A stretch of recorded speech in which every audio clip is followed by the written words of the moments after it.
Hey everybody, it's time for the next part of Goat in the Garden. The last time we left off, Mandy and James were once again chasing after Houdini, who had done his magic trick and escaped the barn again. They tracked him all the way to Welford Place and found Mr. Western outside. But Mr. Western says there's no goat there. Mandy and James are suspicious. Here's what happens next. Why is he being so nice? James whispered behind his back. I don't know, but I don't trust him. Mandy felt very suspicious. Why wasn't he hysterical with worry about his flower beds? So, Mr. Western came back and faced them, rocking on his brown leather heels. No problem. No, they agreed slowly. Well, is there? He looked sharply at their embarrassed faces. Mr. Western! Mr. Western! Dennis Saville, the estate manager, suddenly appeared, running down the side path from the great house. By now, light snowflakes were twirling around them, and Dennis held his parka tight to his throat. He kept calling in a loud voice, It's okay, sir. Everything's been taken care of. He came quickly down the main drive toward the gate. Very good, Dennis, Mr. Western said stiffly. Just like you said, it seems to be working, sir. Western cleared his throat, nodding his head towards Mandy and James.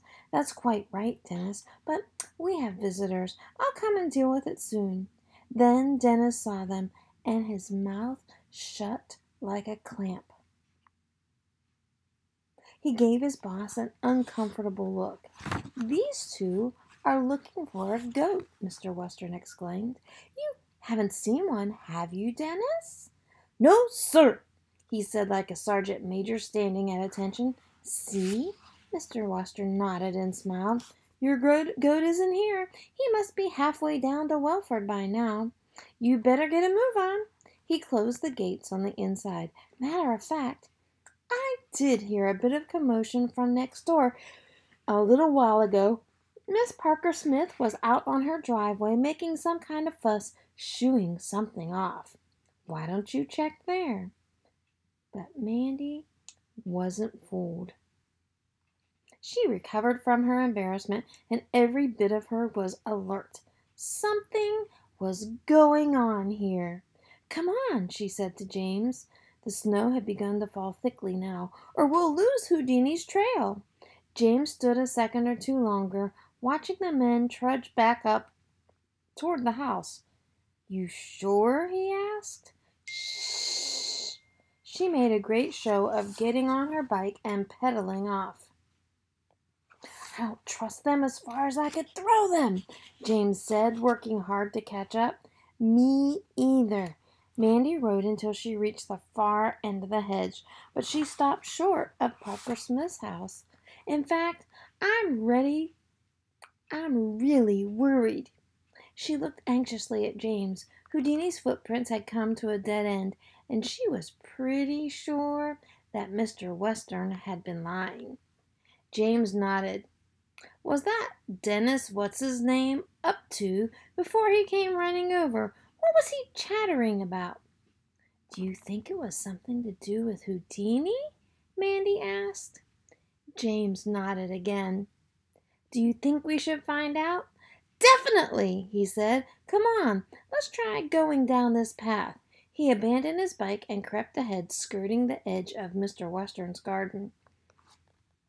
Mandy followed, her heart in her mouth. Sheltered from the snow by the bare but massive beech hedge, they made good progress toward a small side gate that led into a bare concrete courtyard at the back of the house, flanked by smart new barns. No entrance, it said on the gate. Mandy looked at James, but she was certain of what they had to do. Come on, she said, taking a deep breath. But the gate was locked. Quietly and quickly, they went back to examine the hedge for a gap just wide enough to squeeze through. Sure enough, they found one. Careful, James warned. There may be dogs. But there was worse. Mr. Western and Dennis were striding into the yard from the opposite direction, and they were heading to what looked like a dark bundle in the corner. The snow made it difficult to make out anything clearly. Mandy and James had to duck out of sight back into the hedge. The men stood over the dark shape, prodded with their feet, muttered, and looked up at the sky. "At least a couple hours yet," Dennis said. Mandy and James watched as the two men turned back the way they'd come, checking the yard as they went.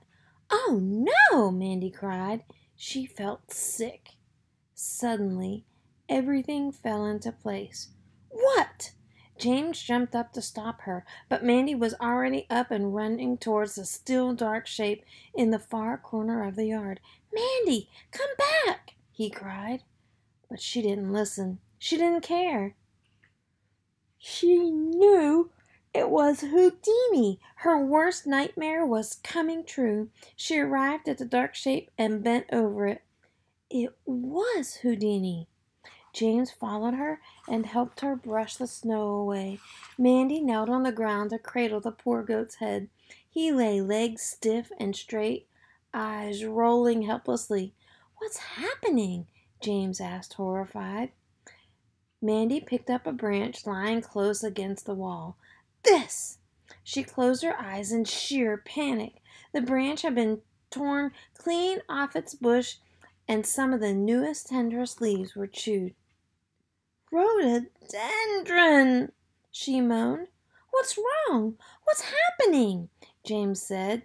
Green slime was oozing from Houdini's mouth and nose. He could hardly move. "Poisoned!" Mandy tried to ease the goat's mouth open. "This is the worst thing they could get hold of. It says so in Dad's book. We've got to do something. Quick!" "Where'd he get it?" "Look!" James grabbed the branch. "Someone gave it to him on purpose. Look!"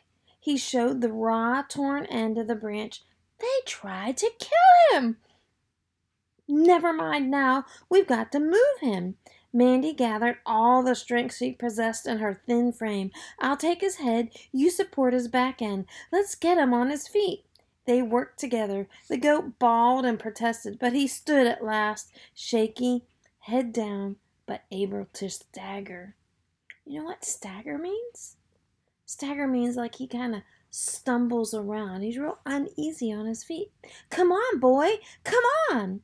Mandy eased him forward. "We've got to get him out of here before those two come back." "They better not show their faces," James said, fighting back angry tears. Houdini was in terrible shape, too feeble to do anything but totter forward. "He won't die, will he?" Mandy shot him a desperate look. "Of course not," she said. "Just help move his legs for him. Come on, Houdini. Come on, boy." They made slow progress, trailing across the new layer of snow toward the no entrance gate. Breathless with fear, Mandy told James to unbolt it while he cradled Houdini's head and tried once more to clear his mouth and nose. "Hey!" A terrific shout came from behind. "You two again! You're trespassing!" Mr. Western yelled. They were within a few yards of safety. James was struggling with the gate, but Mr. Western was on their trail, reappearing with a couple of squat, fearsome bulldogs. He lost no time in unleashing them. "Lift him!"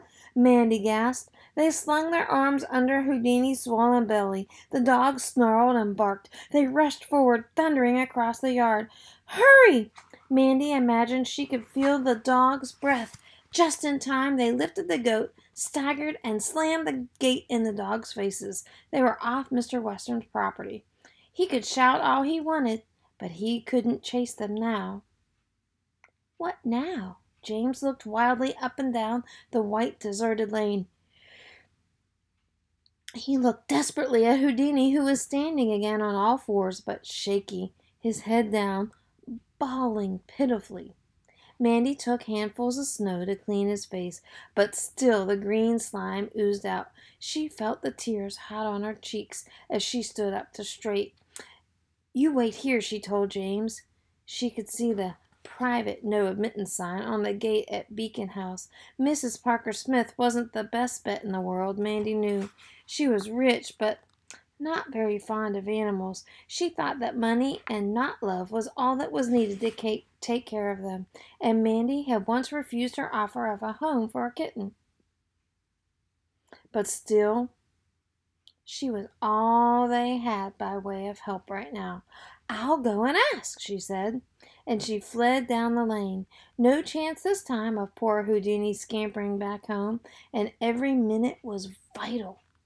She pressed hard on the Parker Smith's bell over and over. "Let them be in," she prayed. "Please let them be in." Oh no. So Houdini and his little escape trips have once again gotten him into trouble. But this time it could cost him his life. Do you think Miss Parker Smith will help Houdini? Or do you think this is the end of Houdini because he got poisoned by eating something he shouldn't? Join in the next time for the next chapter of Goat in the Garden.